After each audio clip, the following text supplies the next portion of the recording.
Okay, I don't know if you can see me or not. We are going live at Hometown Grounds, and let's see if it's coming up yet. We haven't done this in a while, so it may take a little doing here, but we've got a lot of people here today who are going to come on, and I want to show you a little bit of the store.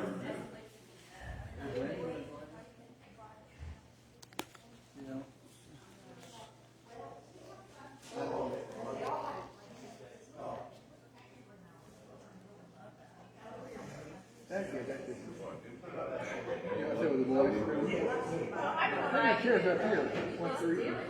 I sit here? You can sit wherever you like. Do you want to sit in a comfy chair?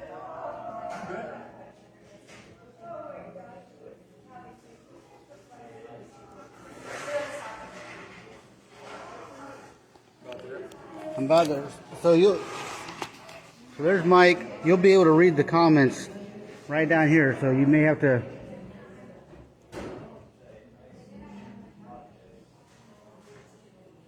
Scroll up. Where are the comments going to be? Well, if I can find them.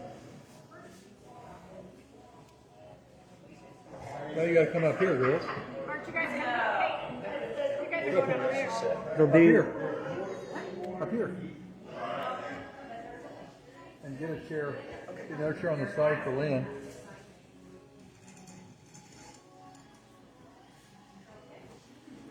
It should appear right down there. Okay.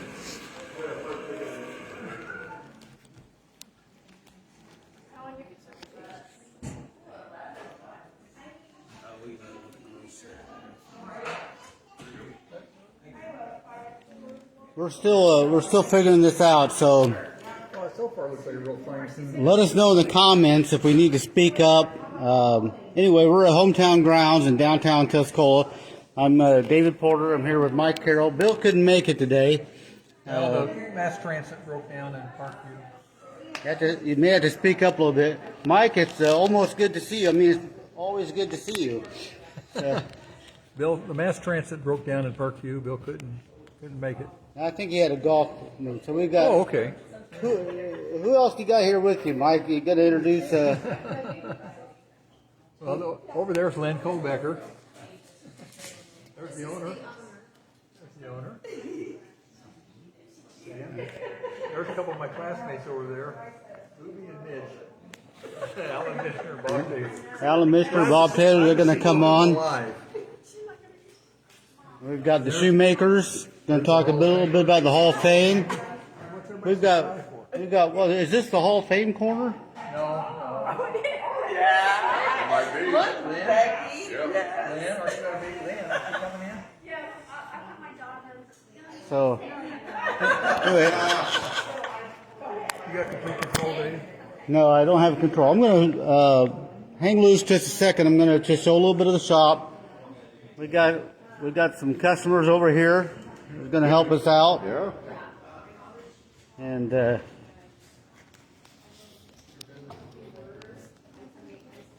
so this is Hometown Grounds. There you go. We're live on Facebook right now. Want to say hi? Want to say hi? So we got a little event area over here. So come on down. You can, if you come down now, you could even say hello, get on here, talk homecoming stories. But anyway, we'll get back to the group here. Gary Neal. Gary Neal is What's he, class 69? Gary Neal, class 69? No, 69. Tom McGuire. Can you hear us okay, Gary? Tammer 66. Gary 69, I think, with Tom McGuire and those guys. He said distinguished group. Very good. You always had good taste, Gary. Yeah. Excellent taste. So Anyway, so there's my wife over there, Becky. got Becky. Oh, we got Becky on air up close, and in Oh, it's person. great. Isn't that Usually great? try to avoid being on air. I know. Got Alan Shoemaker, Hello. Marcy Shoemaker, And there's 2 more members of the class of 65, greatest class alive. and they're over here. Hi, everybody. Howdy. And You guys agree? Class 65, greatest class alive. That's right. I got 2 votes over there. all right, so introduce yourself and tell about a little bit about the shop. This is the owner. Yeah, I'm Sam Shelmadine. I own the shop with my husband, Cody Shelmadine. We've only been open about 5 weeks or so now. And we have coffee, tea, all that. And we also do an event business as well. So if any of you are interested in events, feel free to reach out and we can get you guys scheduled. Okay, great. Mike, it's you got the floor. Your decaf latte with whole milk, with ice. It's great. Yeah, this is a great place to come. Becky and I have been coming here almost every day. We really like it. It's a great place to hang out and visit. Where's Ren at? I love to play with your daughter. She was already on camera. Becky reads books to Ren, and we play balloon toss and everything. Can you hear me okay? But anyway, let's also introduce our Hall of Fame people this year, Alan and Marcy Shoemaker, and I want you to go over and talk to them. They were going to the Hall of Fame dinner is Saturday. What's the day? October 5th. Why don't you go through the schedule for homecoming, which is, that's why we're dressed. This isn't our normal everyday dress, by the way. Right. Hello, everybody. I just wanted to say that we are very excited about homecoming coming up October 4th and 5th. And we will have the parade on Friday. And we have the football game versus GCMS. And we are having the all-school reunion after that at the community building. And we have an alum group that is going to be playing music for us that night. Country Sky, a little bit of country and a little bit of rock and roll. I think everybody's really going to enjoy them. Doug Meeks and his son, Jason. So, High school after the parade. yes. No, at the community building. Backstage boogie. Backstage boogie gonna play? No backstage boogie this time. So then the luncheon is going to be for the Hall of Fame, and we have about 80 people so far coming, and we're looking forward to that. It'll be at the Methodist Church on Saturday.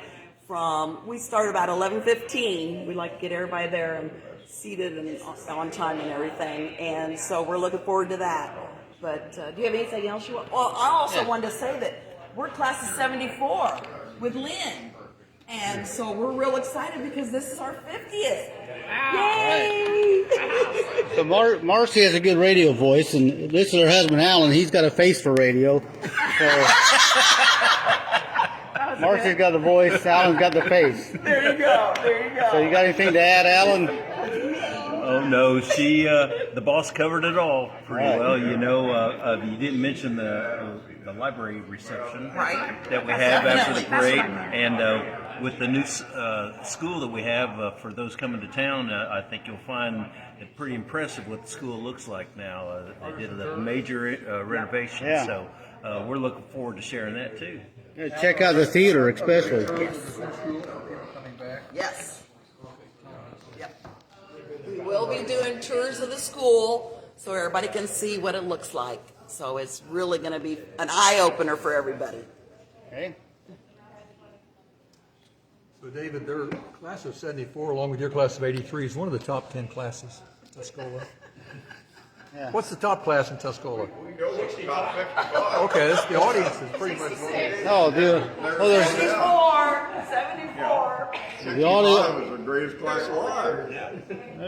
So we've got 3 votes for a class of 65. Yeah. That's right. That's it. We got 1 for 66. I see a pattern emerging. I imagine you're voting for 83, if I had to guess. Well, it's not really a vote for 83. It just is what it is, Mike. Well, top 10. You're a top 10 class. I've told you that.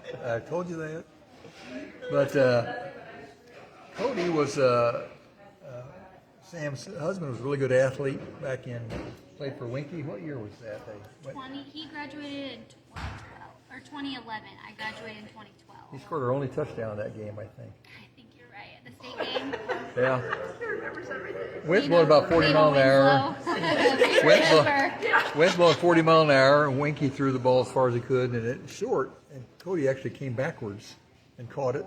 And their two defensive guys were standing, and then he raced off to the end zone. Good basketball player, too. Good athlete. Are your children going to be great athletes? Oh, yes.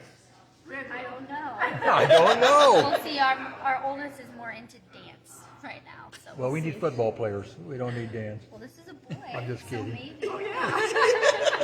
Lorenzo? Larry. Larry. Larry, yeah. I'm voting for Lorenzo.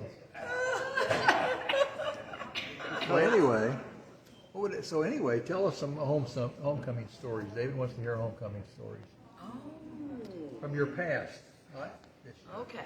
Well, Outhouse stories. okay, yes. I was interviewed by Bob Asmussen at the News Gazette, so I did. We don't want to mention them. I'm sorry, but I was interviewed, and I did go back through my 74 alumni, my yearbook, and I did read about the story they did add in there about the outhouse. When did that tradition start? Do you guys even know? 1911. Okay, 1911, Mike says. So then they put one on the Circle Drive, and they think Arcola, they don't know for sure. Somebody burned it down. So the next day they showed up with a metal porta potty that couldn't be burned. So it was pretty interesting, and that's how they wrote it up in the yearbook. So I thought, Tuscolas were traditionalists. What can I say? Well, my class, we didn't burn an outhouse. We blew it up. Oh! I've done that. See? I think everybody's got a story every year. Do you have one? Tradition. We Sure. still did outhouses back in 2012 too. See? Yeah. How do they still find them? Well, our class involved police chases and arrests being made, and I can't really get Hey. into that. Okay. I do have one from the year before ours in 72. My sister was dating Roger Galloway, and his class wanted to borrow my dad's truck to go get their outhouse. When we pulled up at West Ridge, we got out and we heard gunshot, and we took off. So that wasn't very pretty. Now I've got our outhouse story. By the way, weren't most of our hijinks with Arcola last game of the year? Not. Our outhouse story was going down the Egyptian Trail, and I wasn't with you guys. I had a date that night, and but I think Tom McDaniel's involved. Carnine, Tom McDaniel, the head of Caterpillar. Billy Hope was involved. Carnine, the nation's leading educator. These really nice guys were taking it down, and I think it was a Hoke's truck or McDaniel's truck, and somebody locked the brakes up. There was a caravan, and the outhouse went airborne. Yeah. Well, you're pretty close. Okay, well, If I remember it well, it was Tom McDaniel's truck, and he had got his dad's pickup truck, and of course that's. And then I don't know, they'd all gone in a caravan out someplace. They got their outhouse, and they were coming back, and somebody slammed on the brakes, and Bill ran into the back of his Tom's dad's truck, and that was the big incident of the 1965 era. One of the other ones that my son was involved with, my youngest son Philip. I'm trying to think. They had another. Oh, I know what it was. They got the outhouse all right, but it cost them about $350 because they had to have it rebuilt because they got it and burned it, and then they whoever the owner was wasn't a happy camper, so they ended up having to cough up about $350 to have it rebuilt.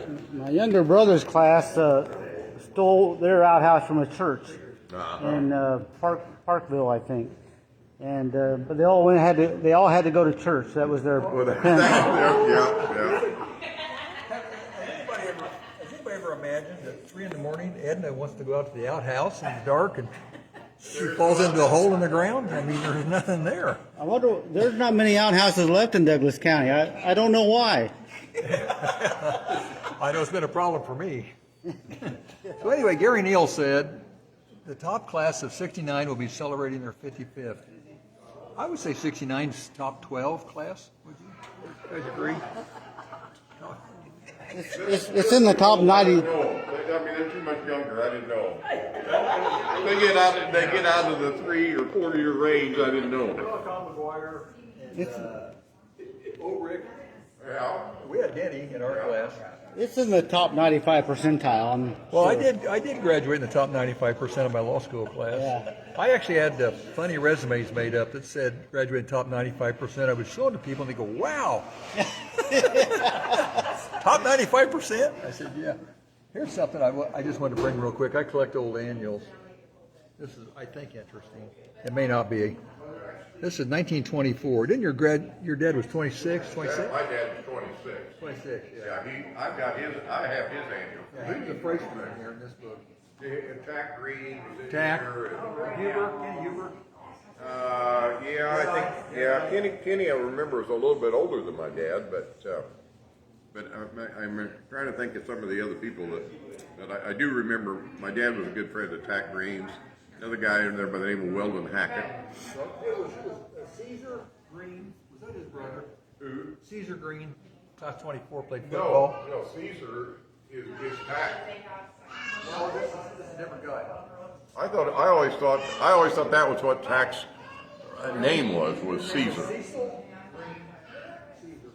You guys might want to get closer.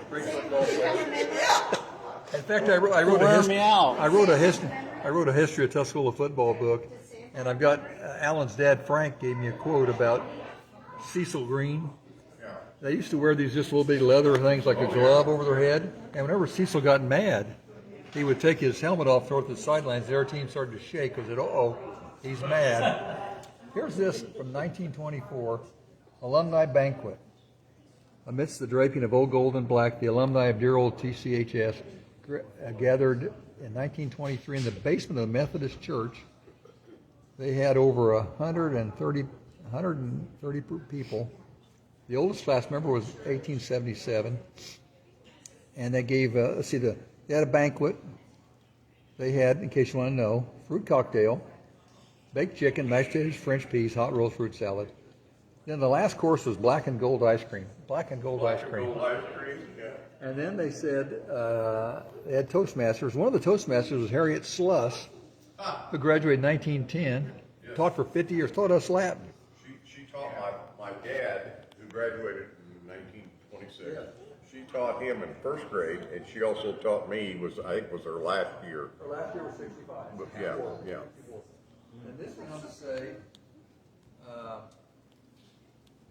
where's this at? Then somebody did cheers, Freddie Williams, and then it says, in order the meeting might be closed fittingly and proper, the graduates marched over to the gymnasium to witness the basketball game between the alumni and high school. The second alumni, this is the first alumni banquet, 1923, over 100 years ago. I was sick that night. But you know the people. You look back at these. Here's William Clapper. So some of the pictures. Here's Vangie Clyce, right here. There's William Clapper, Evangeline Clyce, which I think is Danny Clyce's grandmother. Yes. Mm-hmm. Vangie. And then you've got there's Cecil Green. Are you in here, Mike? I'm in William Scheidemann. Remember Scheidemann? There's Curtis Marsh, who ran the title company. Curtis Marsh, is that who you said? Yeah. Rick's dad. Well, and then Bill Clapper was the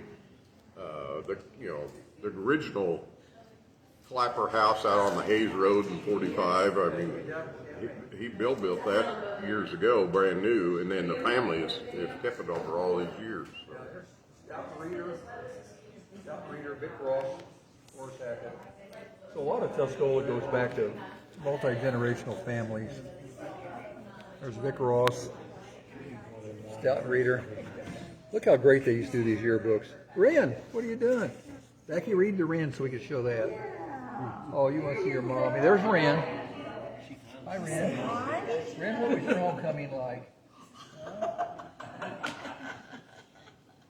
Do they still do the crown bearers, like with kids? Yes, they sure do. Yep. Say Judd Winky and I did that. Oh, did you really? I don't know how old, Mom. I think it's like three. Then Goldberger, class of 64. Oh, They should get Cody. He was the homecoming king. That's And his sister was Miss Tuscola up there. They should. There's Tim Goldberger from Springfield Griffith. Tough kid. Tough kid. Right, Tim? Yeah, had to get through that neighborhood. It was on the other side of the tracks. That was a So tough when, kid. Mike, when you guys were going through homecoming, like it was a big thing for us, and I remember wearing a velveteen dress my mom made for us, and we were really dressed up, and it's gotten really casual, like the kids were. What did you wear, Sam? You just We dressed up, but we were short. Dressed up in a t-shirt and shorts. Got a clean t-shirt and shorts. So we dressed up. Did you guys wear short? no, we all wore velvet. That's Long what I velvet No, was we our wore big shorts. thing. Back in my day, Yeah. we wore I short wonder when ones. it changed. Yeah, I know. It's just whatever was ours going were very tight at the fitting. time. Yeah. Yeah. Yes. Our moms made our dresses. Yeah, Yes. that was a big, Yes. that was a big thing.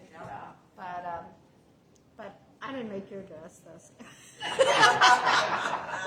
Who was our homecoming king and queen 65? Lonnie Lincoln and Ann Curley. Year before. No. Eddie Beach and Sandy Smith. Year before. Clayton Harris and Patty Jenks. And before that, Paul Donnelly. Well, you're pretty good. Yeah, he is. I know because You've been studying that. I studied on that in case I got it, and I didn't. I came in the top 95% for homecoming Yeah, you king. didn't make it. I didn't make it. Well, Becky. I didn't make it either. Becky No, did. but I mean, who was her good? Homecoming? Maureen and Johnny Beatty. And John Beatty. Johnny Beatty. You know, the Kings used to always be the strong silent type, like Lonnie and Eddie Beecham. Yeah. So I lost on that. Ours was Phil Waters. Yeah, he was quiet. And Susie Baird. Yeah, sweet Susie. We don't get Cody back there still an actual homecoming. None of us made it. Yeah. That's right. Yeah. One king. Some royalty. Can you go up and just take a shot of, see what a homecoming king looks like? Get a shot of Cody up there. yeah. Well, I still have it. yeah. This is what they're doing now, tending bar. Yeah.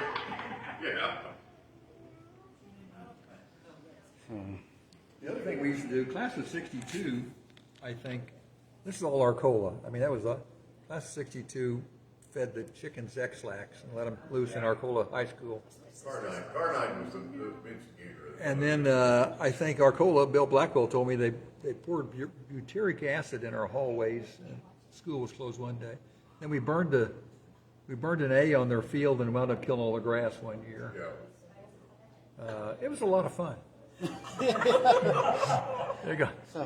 And The chickens with X-Lax was probably that was the big, and I can't remember what class did that. It might have been Marshall Graham in 62. 62. Okay, they turned the chicken, they fed the chickens X-Lax and then they turned them loose in the school. Right. Marcia Graham Stringer. And she wrote a big poem about the day Yeah. we did that. The other Arcola hijink, and you guys enjoy this one. I'm at remember Mel's Drive-In? Oh, yeah. I'm out there one day, and all of a sudden, Fortney, here's a homecoming king. What it looks like. Show him a homecoming king.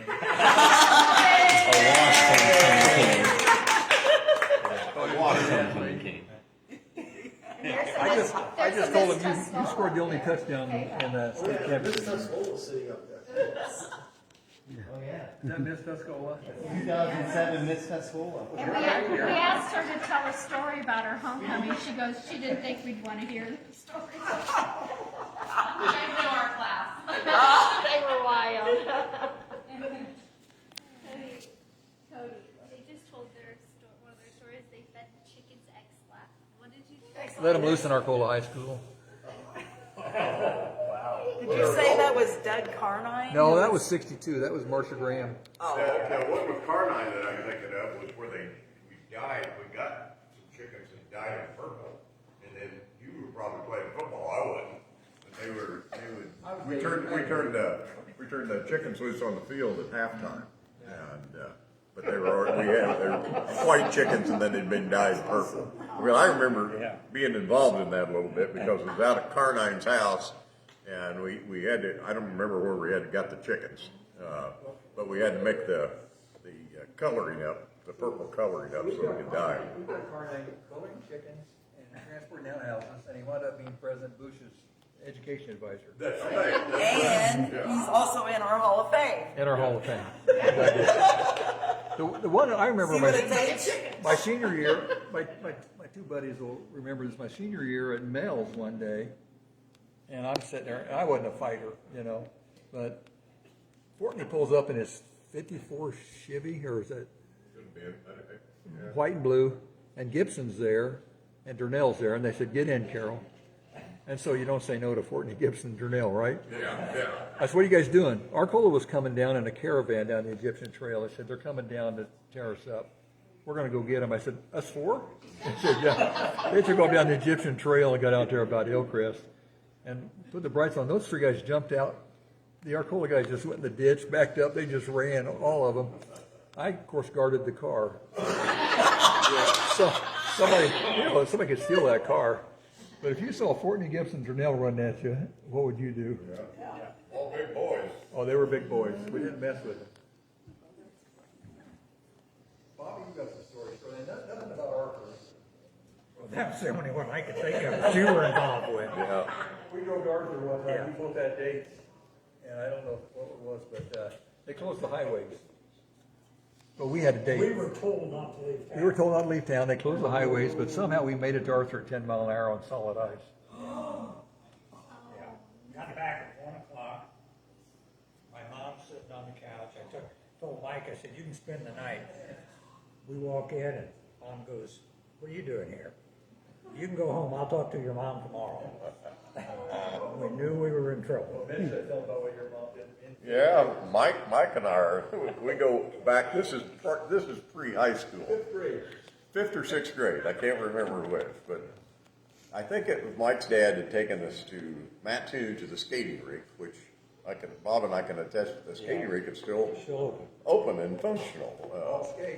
And anyway, so Mike and I were down there. Well, we decided we were going to see if we could buy some cigarettes. We were fifth, sixth grade. We were old enough. So we had this plan all worked out where we would go up to the counter and say, I would turn to Mike and say, "Well, what brand of cigarettes is it that your mother wanted?" And he'd tell me some brand, and we ordered them. So we got them bought. They didn't even think anything about it back in those days. And I remember going out behind the skating rink and smoking a couple of them. And so we thought we got by with that. So the next day, I'm on my paper route delivering newspapers. I decided I'd smoke while delivering newspapers. Well, Mrs. Miles Thomas saw me, and of course Joyce was in my class. And of course, immediately she called my mother, and I remember that was just close to being close to the end of the world, because she beat me with a board that was in the garage that I used for winding up kite string, and that was probably the worst beating I ever got in my life. And then the worst part of it was, wait till your dad gets home, and that was true. I'm in the fifth grade. I'm in the fifth grade, and his mom's my teacher. This is probably a month before Brookside blew up and my dad went through the roof, but she pulled me outside and got me against the wall and was thumping me about, "Alan can't come to school today because he can't walk." He said, "I'm not going to beat you, but I'm going to tell your mom about this." All I could think of was Dad used to let me smoke his cigars. I don't think Mom would care. But I quit smoking. And I know, and I haven't. I still smoke. Alan smoked for 70 years and he has no problem. Yeah, so far. That's what they always say. Every time I go to the doctor, they say, "Do you still smoke?" And I go, "Yeah." "You going to quit?" I said, "No, not really." They said, "Well, how long you smoke?" I said, "Oh, probably 60 years." And I go, "Well, doesn't appear to have bothered you yet." Well, they always threw in that "yet" part. When I had my heart stent put in, my cardiologist said, "Do you smoke?" I said, "I smoke about 3 cigars a week." He said, you mean you used to? I said, no, I smoke about 3 a week. You mean you used to? I said, no, are you not listening to me? I smoke 3 cigars. He said, you're not listening to me. You used to. Well, that's like what my doctor told me when I remember Riley Hayes when he was over here. I walked out of his office one day and he said, "I hope you enjoyed your last Pepsi," because I was a big Pepsi drinker. And I said, "Huh?" And he said, "Nothing but diet from you from now on," because I got diabetes. Started with type 2 diabetes. That's doctors always tell you that good news. Becky, let's hear about your first homecoming date. Who was your first homecoming date? Bill Englehardt. And 25 years later, we went to Coronation and we got our pictures taken together. Oh, that's cool. Yeah, that was neat. Yeah. And a good friend today. So tell them about Bill taking you home. No, I'm not going to tell that. It sounds. No, Would you mean to tell it? no, do not tell that. See, my best stories were censored. The good stuff. I wrote about my first and last homecoming date in the paper this week, so you can pick that up. That was. Sam, did you go with Cody all for your homecoming? Yeah, I did. And then she married Yeah. him. What? I said sometimes it works out. Yeah, that's right. Little sweethearts. That's right. We didn't have such luck, did we? Well, I dated Beck and I. He moved there when we were juniors, Oh, okay. and I did go to homecoming, just the coronation part with him, our senior year, because I already had a date. Alan, tell I was so romantic too because we were out at her house at the farm and I typed it, which that took a half hour or so. But I went ahead and typed it to you to go to home. Would you go to homecoming with me? And that's when I found out she already had somebody. You typed out I a typed homecoming it out. invitation. Everything was spelled correctly. Oh, there's Yeah, a technique. but that she already had a guy that she had picked out to go. So That's Faster like if you had called her. It might have been faster if you had called her. Exactly, or asked me right then and that's there. that's like texting today. Yeah, exactly. Yeah. The other problem was when you mailed it. So After homecoming. so when she'd you already asked the guy that graduated. so when you proposed marriage, did you mail her a letter?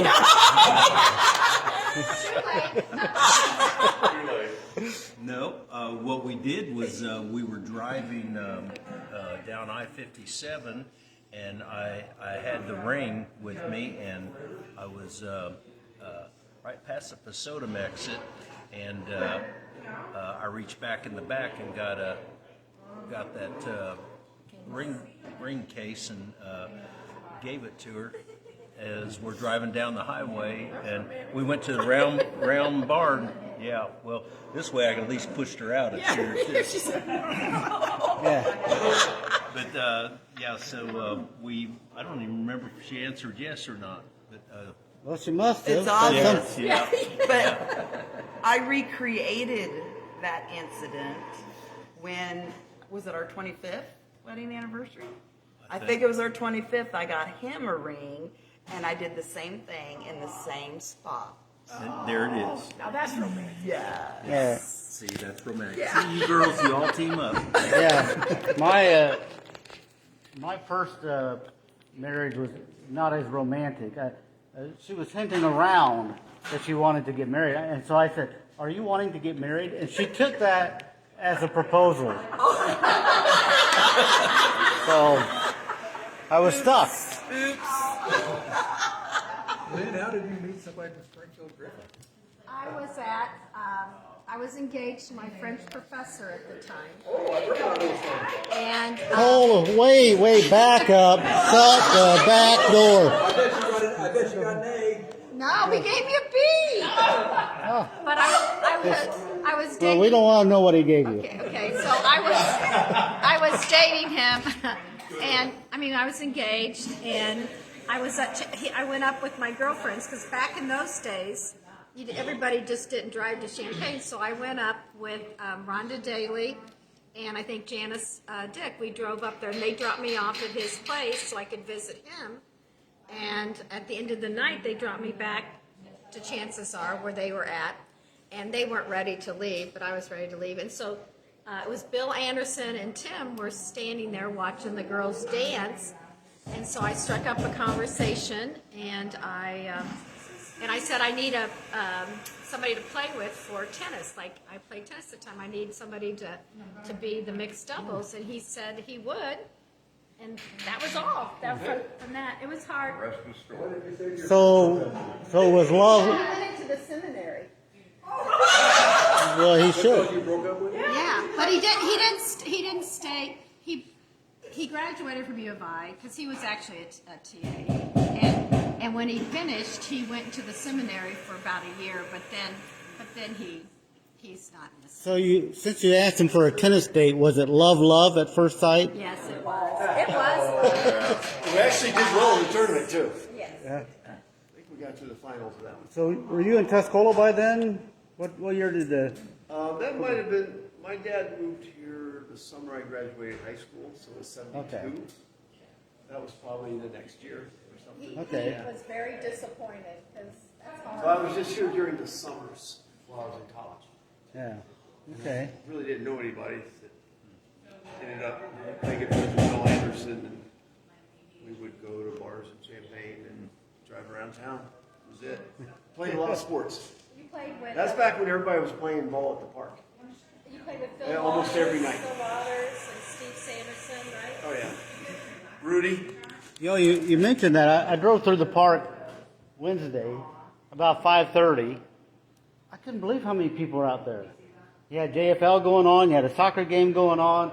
You had both playgrounds were being used. And There were there were pickleballers. There were 8 or 9 dogs in the dog park. The place was full of people. Dog park may be the most used park.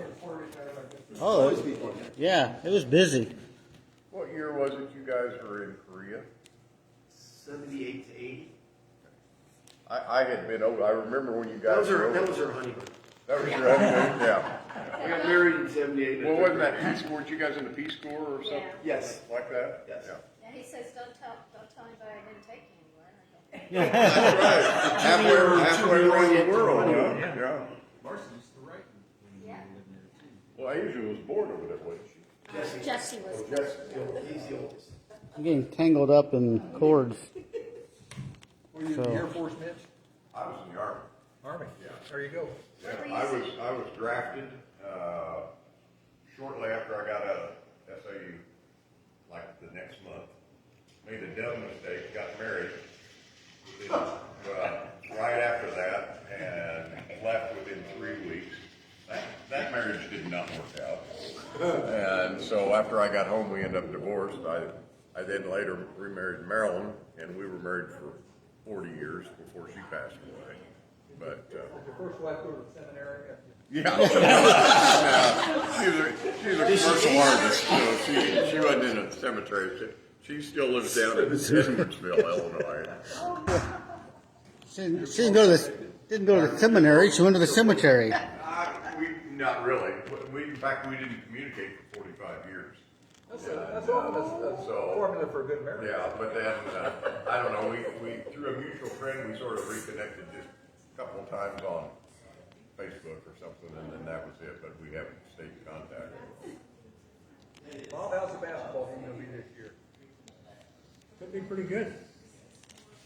Could they carry the same thing, Justin? He doesn't talk about it, but from my impression, they're going to be really, really good. This could be one of the better teams ever, I think. In case the sound didn't come through, Mike asked about the basketball team this year.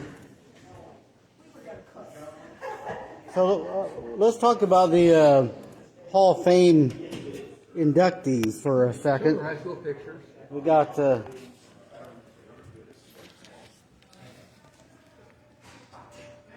a little bit of glare. So Marcy, you want to talk about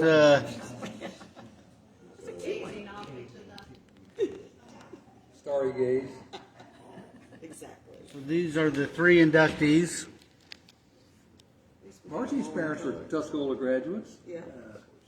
Martin was like 49, 47. 47, Dad your mom was 47. 54. Yep, 54. Clarice was 54. That's Regina O'Brien Mazzell. She was, yeah, she was Air Force. She was pilot, and she still works for the government today. And she lives in Georgia. And we're really looking forward to hearing from her at the Hall of Fame luncheon. She flew, speaking of Korea, she flew a sortie into North Korea. I think I do that. Can you believe that? Yeah. Oh, that, when we went up to the DMZ, it was bleak. I can't, and they would shoot people. They said, don't point, like, at the other side, because they could say it was a gun or something. And we had this. I was there in 69 and 70, and I was about 15 miles from the DMC. It was, actually there were people that were on the DMZ that I knew at the time that would go to Vietnam instead of going to the DMZ. It was that bad. And that was in, like I say, 69, 70. It was really bad, yeah.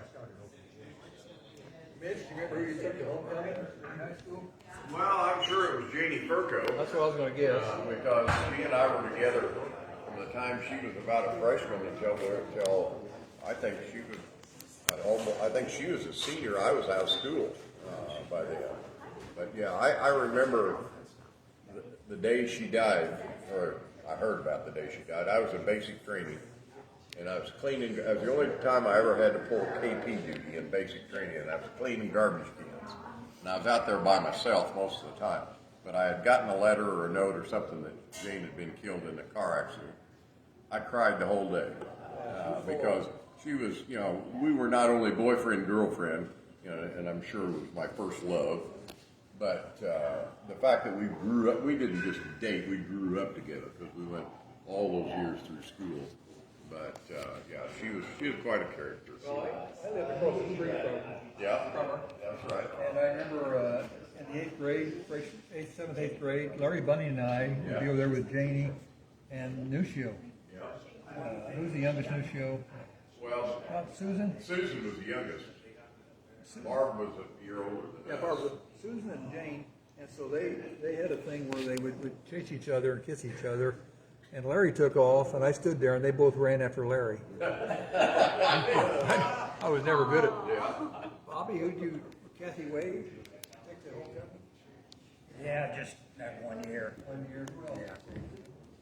Yeah. Really no one, because Shirley and I dated off and on all through high school. And every time there was a big event, we'd break up. And I wouldn't. That way you wouldn't have to buy anything. That's exactly right. Take it smart. You were smart. You were smart. By the way, Bob, in this 1924 thing I saw in one of the classes, Paul Taylor. Yeah. That's your dad, about 25, 26, same. Well, what's funny is Paul Taylor, or Bob's dad, my dad, and Denny Shuey, Harold Shuey. They all were in high school at the same time. I think they were all in the same class. But you know, and then later Denny and Bob and I've all been good friends. So it really I take it off. it's ironic that many years ago those guys knew each other and we've all stayed friends. We wouldn't reach this far. Yeah.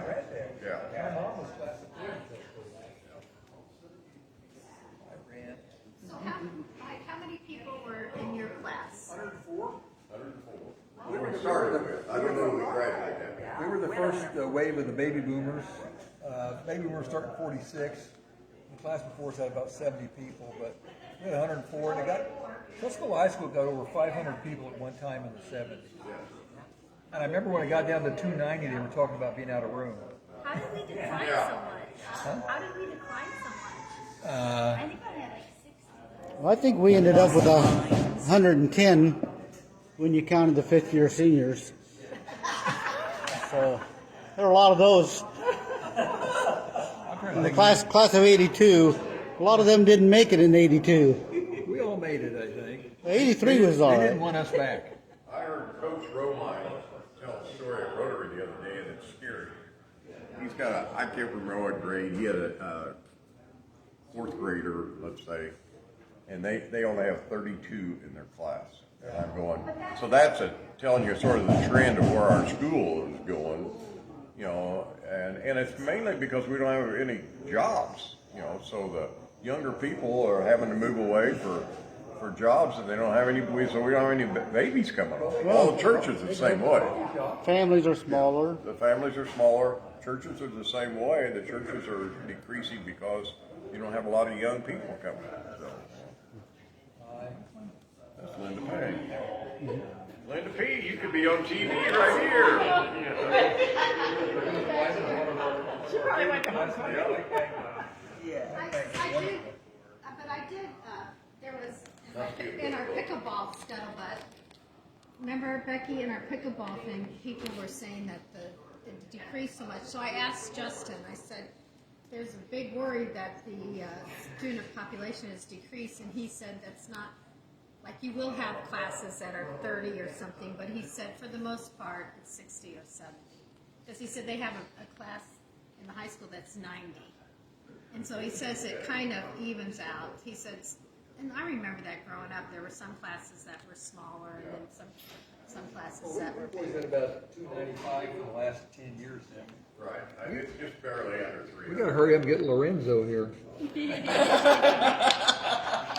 Gary Neal said he had some stories, but he's checked the community standards and realized he can't tell them. Max Albritton, here, hey, Smaxy's on here, our classmate. Yeah, you know, Max is a statistics freak. 92 graduates of 65. I think we started out with 104. We lost a few along the way. We were a pretty rough class. A lot of guys got knifed. Yeah. That's not true. Tough times. Becky says that's not true. That's not true. Do you find yourself saying that a lot? A lot. At home with Mike? Becky just doesn't understand. Well, Max has done a good job of keeping us all, our class of 65, he's our backbone for keeping us all together. He puts out a birthday list. Anytime anybody's got a birthday, he sends it out to the whole class, and then usually you can respond if you want to or not want to, whatever. And you have to pick your favorite song. And then, and Mike takes 2 weeks going over all these songs, Yeah. trying to figure out what song he's going to he share always with the he class. always wants you to pick your favorite song and do that. But he's done Big woolly bully. Wooly Bully. Same as Sham. Hey, one of the problems with homecoming is somebody has to do all the work of organizing it. And for years and years and years, Bob's wife, Shirley, did it with Martha Wiesner. And did it for years, then Shirley passed away, Martha passed away, and then I think Noah DeWinsky did it with somebody, and then I think Max wound up doing it for a while. Who's actually carrying the load now? Who's carrying the coals up the hill? I don't know, but there is, Max is probably trying to hold it together as much as anybody. Because, like he stays in contact with a lot of people. There's hardly a day goes by that Bob or I don't talk to him on the phone, that he calls or something. But he travels for car dealers. Yeah, he was in the car game for a number of years with the country company's vehicle leasing. That was what his occupation was, and so he's sort of been. He always called himself the used car salesman. But for dealers now, after he's retired, he knew a lot of the dealers that they would trade cars with, and so he now delivers cars.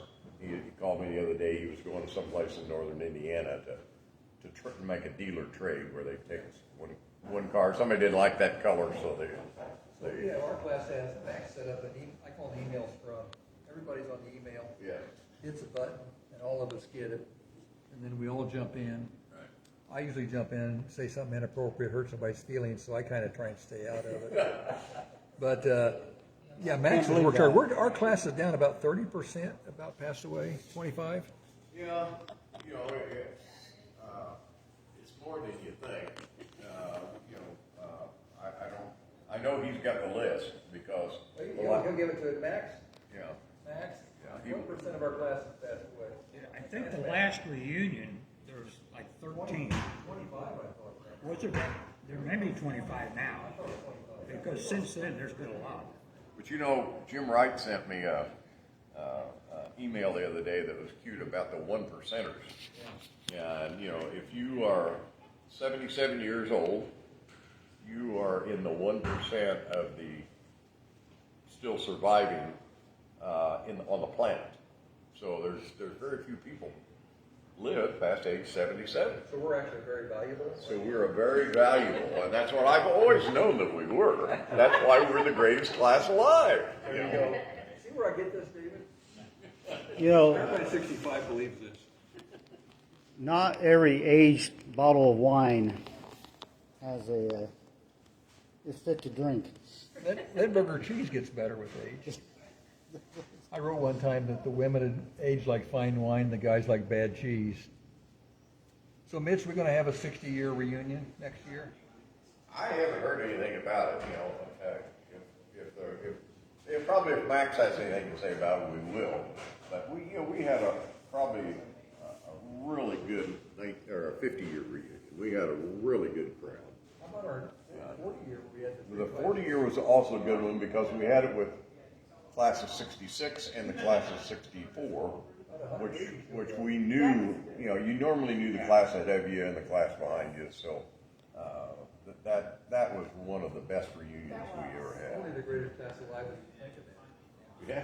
Yeah. But the 50-year reunion, which we had up at the, what's the name of that? Hotel. Yeah, the I Hotel, yeah, in Champaign. That was a nice reunion. We really had a good turnout. So We had a big class picture too. Big clerk. yeah. You know, I think one of the neatest things about our class is how we stayed together, stayed in touch with each other. You know, just Alan and I and Max and Tim Limna and Jim Wright, from the time we were about 3 years old, lived within 2 or 3 blocks of one another. And we did a lot at that time. Once we got in high school, we kind of went our separate ways. We got married and had families and went our separate ways. And then in the later years, we've all kind of come back together. And, you know, this year, the 5 of us, plus Gail Reeder, Ron McQueen, and Denny Shuey, we're all going to go up to Jim's cabin in Wisconsin that had to cancel because of some health issues. But, you know, it's pretty cool that we're all 77 years old and still around to do that. Yeah, we've done that. Jim asked us a few years ago. I think our first trip was in 2018, and it was Max Albritton and Tim Limna, Jim Wright, and myself. Was the first year, and Bob, for some reason, Bob couldn't go that particular year. But we tried. Jim's tried to do it every year, and this year we were up to eight guys going, and. A lot of us said, well, Gail had lost his wife, I'd lost my wife, Ronnie McQueen lost his wife, Bob had lost his wife, Denny Shuey had lost his wife, Jim's wife is still living, I don't know who else is, and Tim's wife still living. So, but anyway, it was all guys, and we'd go up there and lie to each other for 2 or 3 days, and the biggest thing we ever did was try to figure out where we're going to eat for supper that night. You know, that was the big decision, but. Great trip, wonderful memories I'll never forget. So 5 nights a week at my house. yeah, yeah. Where are we going for dinner? Where we're going for dinner? Yeah. Especially since earlier this week when I set the kitchen on fire, I'm not really allowed to cook anymore. Yeah.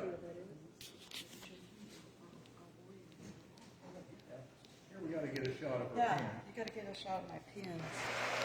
It's Joe Huber when she was our Indian warrior in high school. Well, I'm sure that all the Hubers will be tuning in at some point, Yes. so they'll appreciate that. So the football game is Gibson City. It's going to be a close game, don't you think? Gibson City's pretty good.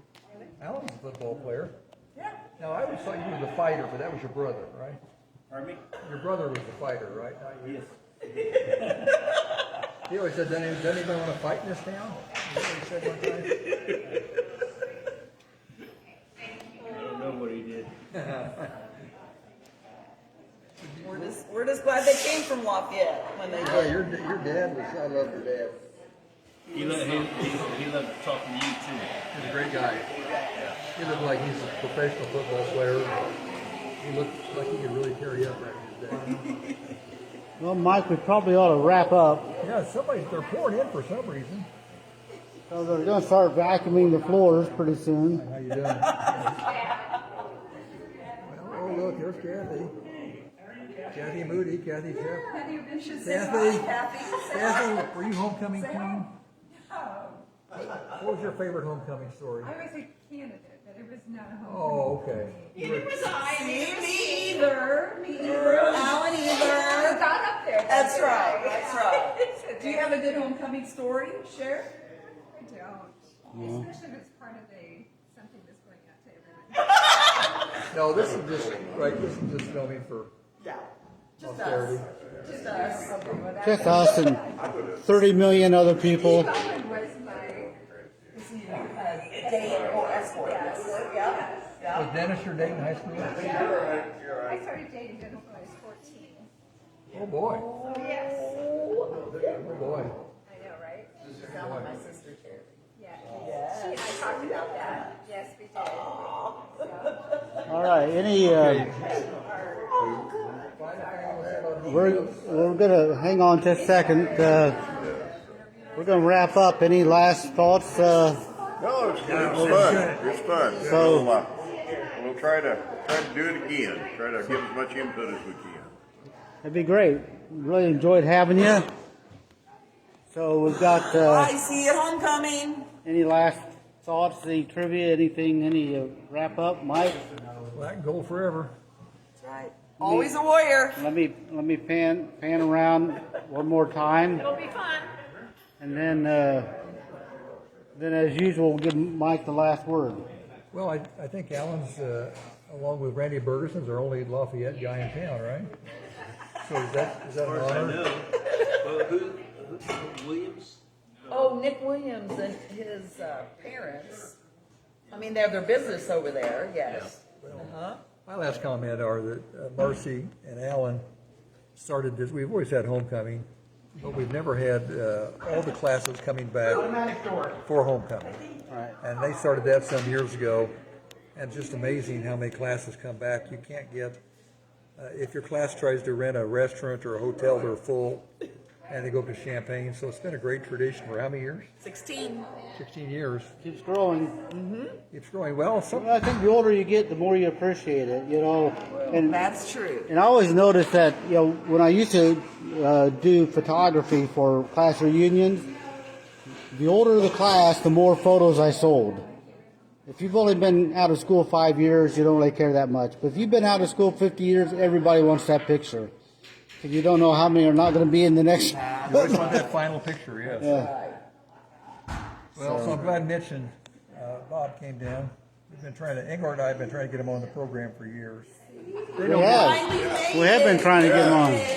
We're trying to identify old people, and Mitch and Bobby are screaming at us. You idiot! That's not who that is. Yeah. I saw some in this newest pictures of people that I'm going, I can't believe I remember those people. Beulah Maris was one of the ladies that identified one of those pictures. Yeah. And gosh, I don't know how old she would be if she were still living, but she owned everywhere out there where the Methodist Church is and the school. She owned that Maris property. That pond, yeah. They owned all that ground out there. And so is George her son? George would have been her son. Okay. And he developed that area where that pond is. Yeah. And he's the one that planted all those trees that are around there. And then later, because when he died, they tried to give that to the Boy Scouts. Because I was on the Nun Scout Building committee at the time. And Scouts couldn't take it because too much liability.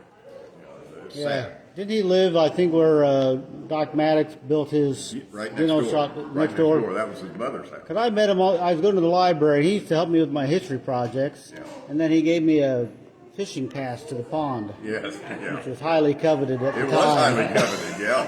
He stocked the pond, so yeah, it was. Yeah. I wasn't a fisherman, but I had a permit to fish. Right. So, all right. Well, thanks for tuning in. And Mike, any I hate to say it because anytime I say any last words, we go another 20 minutes. But Becky, anything? Well, I just want to say that when you grow up with people and it's a reunion, when you get together, it's like you're never apart. And I think that's wonderful. And everybody should really try to make it to homecoming. class of '83, we've been meeting about once a month. Some of us, so That's very good. since our last reunion. So, all right. Well, thanks for tuning in, and we're not going to give Mike another chance. So, Thanks for having us. Thank all right. you. All right. We'll see you next week.